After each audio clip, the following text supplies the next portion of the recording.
बड़ा देश, इतना महान देश, इतनी महान हमारी संस्कृति, इतना श्रेष्ठ हमारा इतिहास, और यह हम मुट्ठी भर ये अंग्रेज वह हम पर राज करते हैं। मैं सोच रहा था कि अटल जी का स्वास्थ्य अच्छा होता और आज वो यहां होते,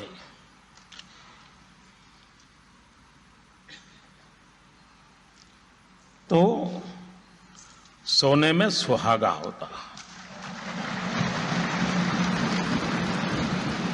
हरेक के जीवन में कुछ प्रसंग ऐसे होते हैं, कुछ क्षण ऐसे बीतते हैं कि जिसको वो जीवन भर याद रखता है और कहता है कि मेरे इतिहास में ये प्रसंग भी हुआ था। आज का प्रसंग उनमें से एक है।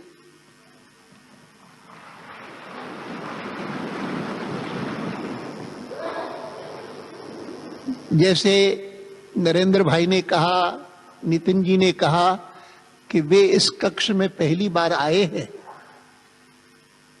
इस सेंट्रल हॉल में पहली बार प्रवेश कर रहे हैं, तो ये भी उनके जीवन में एक ऐतिहासिक प्रसंग बनेगा कि नरेंद्र भाई प्रधानमंत्री बनेंगे और कभी यहां पर आकर के अनेक बार जो उनको संबोधित करने का अवसर मिलेगा बाहर के लोगों को, देश के लोगों को, तो उसमें कह सकते हैं कि मैं तो प्रधानमंत्री बनने के बाद ही एक प्रकार से इस कक्ष में आया।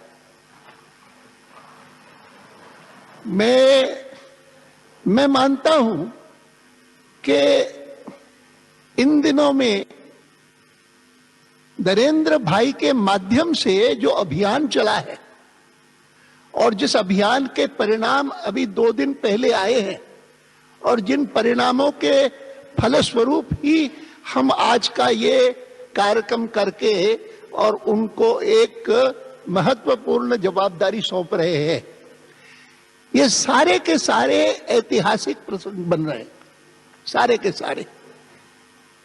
अब मैं पीछे देख करके जब देख रहा था ना कि कॉन्स्टिट्यूएंट असेंबली कब से लेकर के कब तक यहां बैठी, कॉन्स्टिट्यूशन कब तैयार किया और उन्होंने कॉन्स्टिट्यूशन को अडॉप्ट किया जनवरी 1950 में, 46 में तो शुरू हुई थी कॉन्स्टिट्यूएंट असेंबली।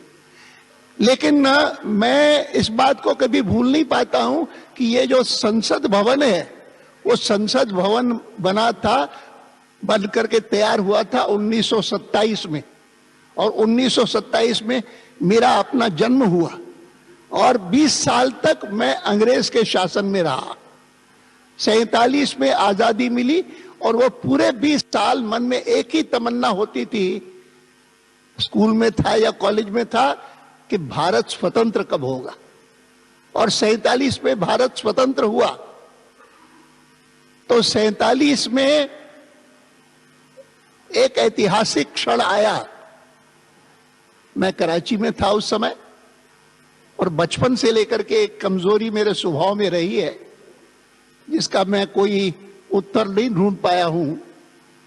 एक बार रीडर्स डाइजेस्ट में जरूर एक आर्टिकल पढ़ा था कि बहुत भावनात्मक लोग होते हैं तो उनके लिए कोई उनकी आलोचना करे तो उनकी आंखों में आंसू आ जाते हैं, कोई उनकी प्रशंसा करे तो उनकी आंखों में आंसू आ जाते हैं।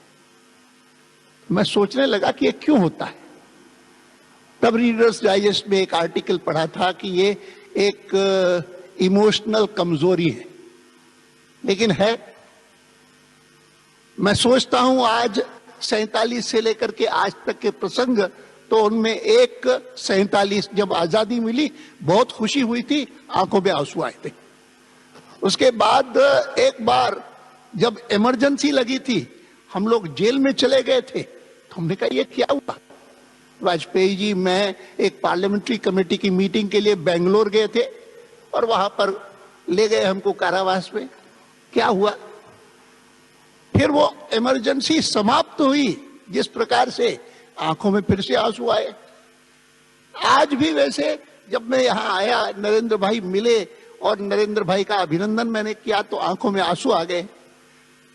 और ये सारे के सारे प्रसंग ऐसे हैं कि जो मुझे याद दिलाते हैं कि ये मेरे लिए जिस पार्टी के माध्यम से जीवन भर देश की सेवा करने की, राजनीति को परिष्कृत और पवित्र और शुद्ध बनाने की कोशिश की है, उसके जीवन में भी ये ऐतिहासिक प्रसंग है।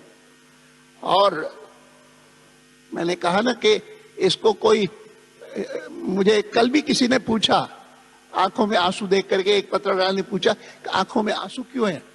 मैं जब जा रहा था पार्टी ऑफिस में इसी प्रसंग में, तो मैंने उनको कहा कि अवसर आएगा तो मैं कभी कह दूंगा इसके बारे में, लेकिन मैं मानता हूं कि ऐसे ऐतिहासिक प्रसंगों के द्वारा गुजरना ये भी भारतीय जनता पार्टी और नरेंद्र भाई मोदी की कृपा है कि उन्होंने हमको इसके द्वारा गुजरने का ये अवसर दिया है।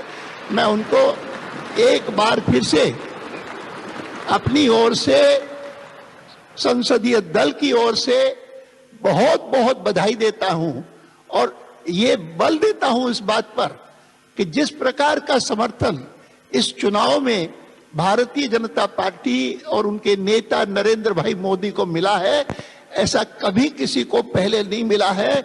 इसके कारण भी हमारे ऊपर, केवल उनके ऊपर नहीं लेकिन उनके साथ साथ हम सब के ऊपर, पार्टी के एक एक कार्यकर्ता के ऊपर बहुत बड़ी जवाबदारी आई है। लेकिन मुझे विश्वास है कि उस जवाबदारी को जनता की अपेक्षा के अनुसार ही हम अवश्य पूरा करेंगे। मेरा एक बार फिर से अभिनंदन और प्रणाम स्वीकार करें। भाइयों बहनों,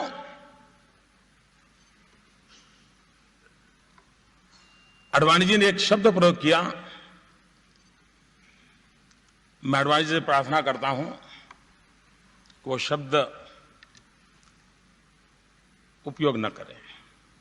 उन्होंने कहा नरेंद्र भाई ने कृपा की।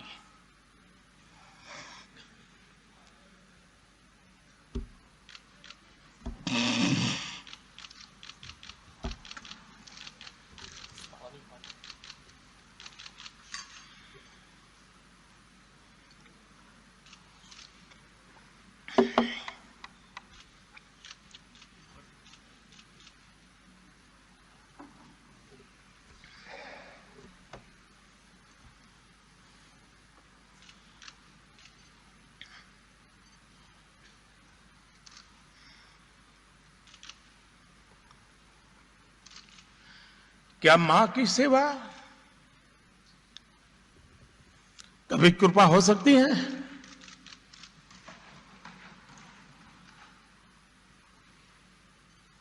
कतई नहीं हो सकती।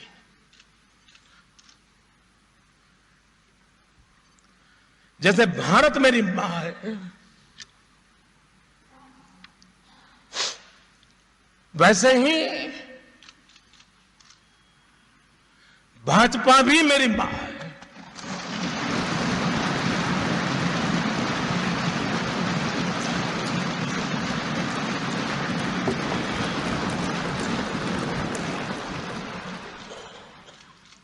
और इसलिए बेटा कभी मां पे कृपा नहीं कर सकता। बेटा सिर्फ समर्पित भाव से मां की सेवा करता है। कृपा तो पार्टी ने की है कि इस मां की सेवा करने का मुझे अवसर दिया है।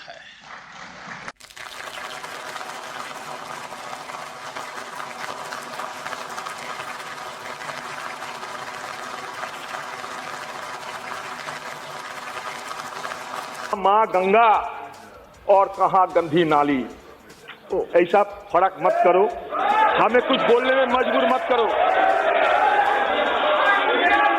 हमें कुछ बोलने का मजबूर मत करो। हम भी सम्मान करते हैं, ऐसा बात नहीं। हम शुरुआती तौर पे का मैं सम्मान करता हूं, लेकिन you should not compare between monk and monster. No music